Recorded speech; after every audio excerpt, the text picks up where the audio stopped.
suku-suku di Nusantara, terutama suku-suku pedalaman dan suku-suku tradisional yang masih memegang teguh adat istiadat leluhur, tidak dapat disangkal memiliki ilmu gaib atau ilmu kanuragan yang tinggi.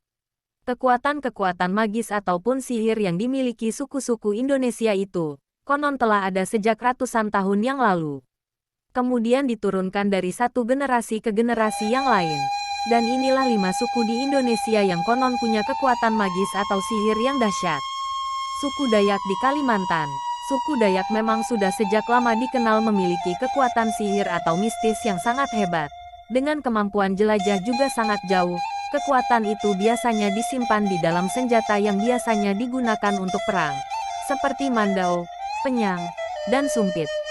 Dunia supranatural yang ada di Kalimantan, khususnya Dayak pedalaman, berkembang dengan sangat luas.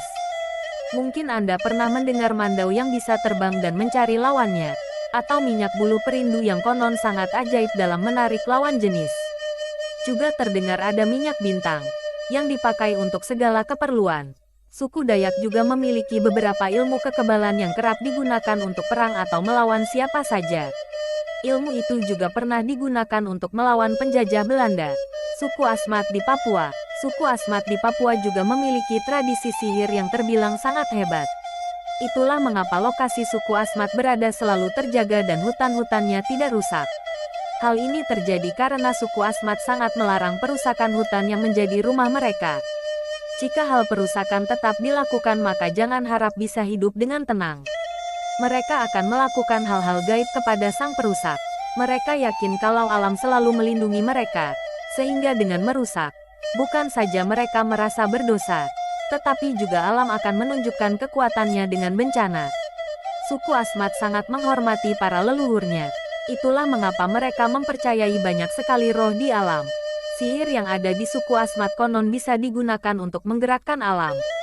Misalnya memanggil hujan, halilintar, hingga angin topan yang sangat besar. Suku Baduy di Banten. Suku Baduy yang berada di ujung barat Pulau Jawa ini memang dikenal suka sekali mengisolasi diri dari modernisasi. Mereka mau memelihara kebudayaan nenek moyang agar jangan sampai terlupakan. Adat istiadat warisan leluhur merupakan warisan yang menjadi panduan hidup mereka.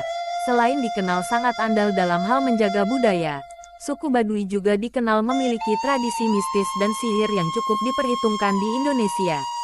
Tentu Anda pernah mendengar selentingan tentang ilmu pelet atau santet dari Banten. Untuk urusan ilmu kebal senjata, pelet, bahkan santet banyak yang mengatakan jika suku Baduy adalah rajanya. Itulah mengapa di daerah sini sering ada kesenian seperti debus yang sangat kebal dengan api dan benda tajam. Tak mengherankan jika banyak orang di Indonesia terobsesi untuk berguru pada suku Baduy. Hanya bahwa itu tidak mudah dilakukan karena syaratnya sangat berat. Suku Kajang di Sulawesi Selatan. Tradisi gaib di Sulawesi Selatan memang sudah tidak asing lagi. Bahkan diperkirakan ada sejak ratusan tahun yang lalu. Ilmu sihir seperti guna-guna, pelet, santet, dan lain-lain telah ada dan akhirnya dipelajari suku-suku di daerah ini.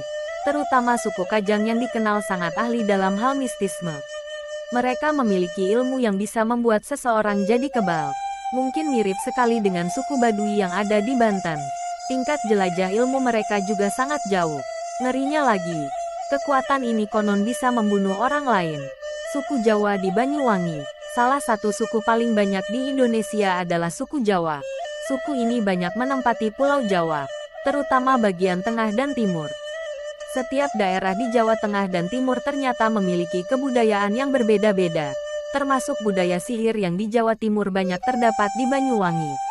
Kota yang terletak di ujung timur Pulau Jawa ini, telah sejak lama menjadi sarang dukun santet yang konon sangat sakti.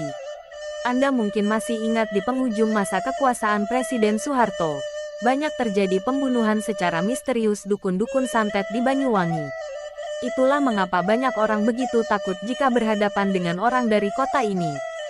Salah-salah akan terkena guna-guna dan menyebabkan hidup jadi sangat menderita. Seperti di masa akhirnya kekuasaan Soeharto itu, yakni banyaknya dukun di wilayah ini sempat dijadikan isu gempar di tahun 90-an.